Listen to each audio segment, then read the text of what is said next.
America, Israel और Iran के बीच जबरदस्त लड़ाई चल रही है, लेकिन हमला यूएई और अरब ममालिक पर भी खूब हो रहे हैं। असल में ये ईरान की सोची समझी चाल है जिससे अमेरिका को नुकसान पहुंचाया जा सके। क्या है ईरान की चाल, इस रिपोर्ट से समझते हैं।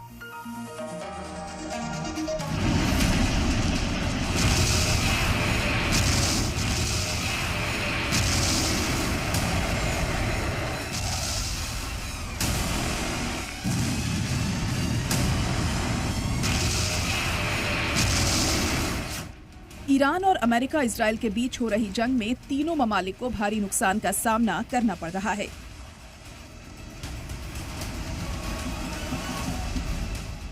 फौजी ठिकाने नेस्तनाबूद हो रहे हैं, तेल डिपो तबाह हो रहे हैं, एयरबेस को बर्बाद किया जा रहा है, बुनियादी ढांचों का निशाना बनाया जा रहा है।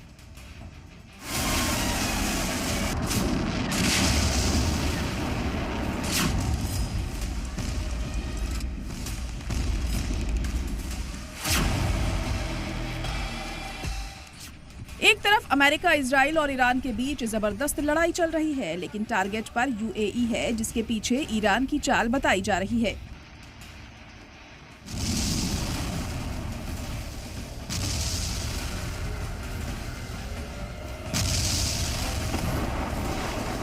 यूएई को निशाने पर लेकर ईरान अमेरिका को जमकर नुकसान पहुंचा रहा है। अब तक ईरान यूएई पर हजारों ड्रोन और सैकड़ों मिसाइल दाग चुका है। इन हमलों में यूएई के होटल, रिफाइनरी, एयरपोर्ट और कमर्शियल ठिकाने तबाह हो चुके हैं।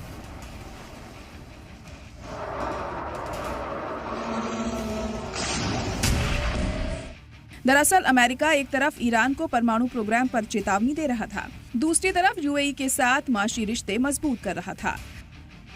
ट्रंप ने दूसरे टर्म में सबसे ज्यादा यूएई में इन्वेस्टमेंट किया। व्हाइट हाउस के मुताबिक 2025 में ट्रंप सरकार को इन्वेस्टमेंट के तौर पर $5.2 ट्रिलियन मिले, जिसमें 27% इन्वेस्टमेंट अमेरिका ने यूएई में किया है। सदर ट्रंप ने 62% इन्वेस्टमेंट अरब के मुल्क में किया है।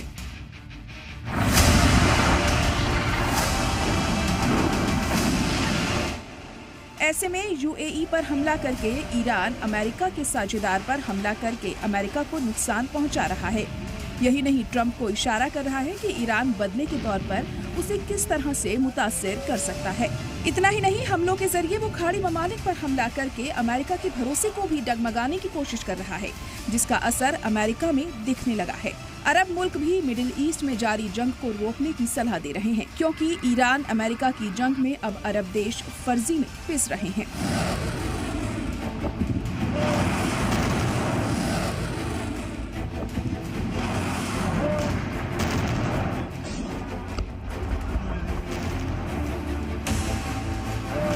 एक तरफ ईरान जंग का फायदा उठाकर खजाना भर रहा है। करीब 2.4 करोड़ बैरल ईरानी कच्चा तेल स्ट्रेट ऑफ हुर्मुज के रास्ते गुजर चुका है, जबकि खार्ग आइलैंड से 13 सुपर टैंकर कच्चा तेल लोड कर चुके हैं, जिसने ईरान को $14 करोड़ की कमाई करवाई है।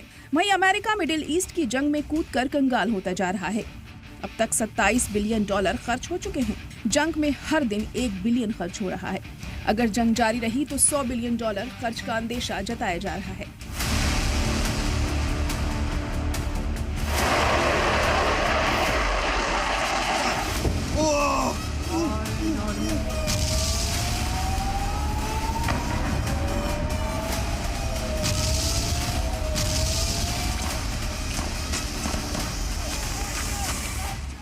क्योंकि अमेरिका ने इस जंग में पूरी ताकत झोंक दी है, जिससे और ज्यादा नुकसान उठाना पड़ सकता है। ईरान पहले ही कह चुका है कि अगर उसकी जमीन पर कहीं से भी हमला हुआ तो वो उसका करारा जवाब देगा। चाहे वो पड़ोसी देश क्यों ना हो। यानी ईरान और अमेरिका की जंग में अरब देश भी नुकसान उठा रहे हैं। ब्यूरो रिपोर्ट, सलाम टीवी।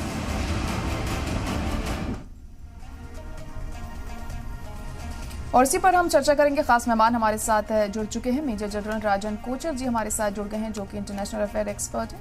सुहेल काज़मी साहब भी इस वक्त हमारे साथ है, जुड़ गए हैं, जो कि सीनियर जर्नलिस्ट हैं। आप दोनों का बहुत इस्तकबाल है सलाम टीवी में।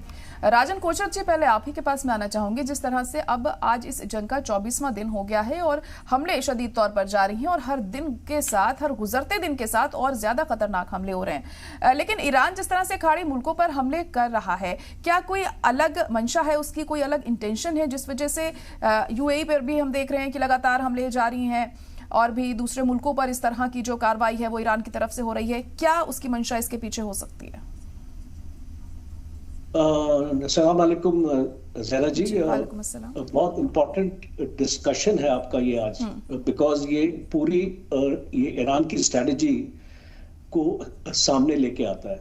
और ये मैं इसलिए बोल रहा हूँ, आपने अगर इस लड़ाई को बहुत क्लोजली फॉलो किया होगा 24 दिन, और ईरान ने हमेशा रिटेलिएटरी स्ट्राइक किया है। अगर आप उसके सिविल एरिया पे मारेंगे तो वो भी आपके सिविल एरिया पे मारेगा, अगर आप उसके ऑयल पे मारेंगे तो वो ऑयल पे मारेगा, आप उसके गैस पे मारेंगे तो आपके गैस पे मारेगा। तो ये जो इसको अमेरिका की जो स्ट्रेटजी है, ये आई थिंक ईरान को ठीक तरीके से समझ नहीं रहे हैं और इसीलिए अपनी स्ट्रेटजी इस तरीके से निकाल रहे हैं कि अगर आप इसको ईरान के ऊपर वार करेंगे, उनके इंफ्रास्ट्रक्चर पे, तो ईरान ने अभी साफ कर दिया है जहां पर भी यूएस इंटरेस्ट है, जहां पर भी यूएस बेसिस है, हम उस देश के ऊपर वार करेंगे। इसका मतलब साफ हो गया है कि इन कंट्रीज को ईरान एक्चुअली मैसेज दे रहा है कि आप अगर हमारे दुश्मन को पनाह देंगे अपने देश में और अगर उसको वहां पे बिजनेस इंटरेस्ट अगर आप उसके जो बढ़ाने की कोशिश करेंगे तो आप हमारे भी दुश्मन है। तो अभी एक गल्फ में जो चीज हम एक्चुअली देखते थे मिडिल ईस्ट में, वेस्ट एशिया में, जो दुश्मनी या डिफरेंसेस बाहर नहीं इसको उभर के आते थे, बिकॉज हमने ये देखा है कि ईरान के जो रिलेशन बहरीन के साथ भी इतने अच्छे नहीं थे और सऊदी अरेबिया, ये दो देश है, मैं इसको क्लोजली फॉलो कर रहा हूं कि बहरीन और सऊदी अरेबिया के रिलेशन ईरान से अच्छे नहीं थे, बाकी देशों के फिर भी ठीक थे। बट ये इसको लड़ाई ने क्या किया है कि अब इनमें दूरियां बहुत बढ़ चुकी हैं। इन देशों में जिस तरीके से सेंटिमेंट्स है ईरान के अगेंस्ट वो और बढ़ चुके हैं, बिकॉज आप देखिए अगर आप एक देश के ऊपर मिसाइल्स ड्रोन्स पे अटैक करेंगे, उनका इंफ्रास्ट्रक्चर भी नष्ट होगा, उनके ऑयल और गैस भी नष्ट होगा, तो उनको भी तकलीफ होगी और पूरे वर्ल्ड को तो हो ही रही है। तो अभी ये इसको स्ट्रेटजी जो ईरान की है वो बेसिकली रिटेलिटरी है, वो पहल नहीं करते हैं, वो चाहते नहीं है कि इन देशों पे वो हमला करें, पर उनको मजबूर किया जा रहा है। इसको मेरी रीडिंग ये है कि ईरान को आज मजबूर किया जा रहा है। यूनाइटेड स्टेट्स 48 आवर्स का अल्टीमेटम देता है कि अगर आप जो स्टेट ऑफ हॉर्मुज़ ठीक करेंगे तो हम आपके पूरे एनर्जी और आपके पानी डीसैलिनेशन प्लांट, अब देखिए इसको बहरीन में जो नेचुरल वाटर तो है नहीं, उनका 80% पानी डीसैलिनेशन प्लांट से आता है। सऊदी अरेबिया का 50% पानी डीसैलिनेशन प्लांट से आता है। और अगर आप ईरान के डीसैलिनेशन प्लांट पे हमला करेंगे तो आप देखेंगे कि सऊदी में भी हमला होगा और बहरीन भी होगा। अल्टीमेटली नुकसान यहाँ पे वेस्ट एशिया की कंट्रीज को हो रहा है और इसको अमेरिका को समझना चाहिए इस बात को। जी जी बिल्कुल। सुहेल काज़मी साहब, आप किस तरह से ईरान की इस स्ट्रैटेजी को देख रहे हैं? क्या अब इसके जरिए अमेरिका को उस तरीके से नुकसान पहुंच सकता है जैसा ईरान चाहता है?